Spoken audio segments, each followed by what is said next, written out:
Exactement. Alors, Comme je l'ai dit, oui. cette mesure répond à une série d'actions qui ont été initiées par le ministre de l'Intérieur français. Nous avons publié un communiqué pour dénoncer l'arrestation, appeler à la libération immédiate de l'agent consulaire et faute de réponse, nous avons pris cette décision proportionnée d'expulser des agents exerçant au niveau des ambassades et des consulats français en Algérie qui relèvent de la tutelle du ministre de l'Intérieur français. La réaction algérienne est une réaction proportionnée, elle est une réaction aussi qui est souveraine.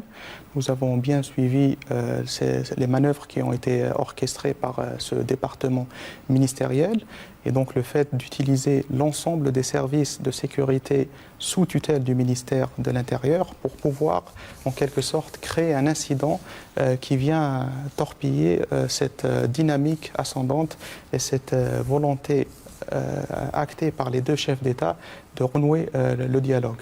Et donc, dans les différentes phases de cette affaire, nous avons fait le constat qu'il y a eu une implication visant à torpiller ce processus, aussi bien dans la phase de création, en quelque sorte, ou de réchauffement d'une affaire qui date de plus de 8 mois. Ensuite est venue l'arrestation ostentatoire, indigne et spectaculaire d'un agent consulaire qui, je le rappelle, bénéficie des immunités et privilèges et qui a été arrêté sur la voie publique. Ça a été suivi par un appel ferme de l'Algérie suite à la convocation de l'ambassadeur de France à Alger de pouvoir libérer immédiatement cet agent consulaire.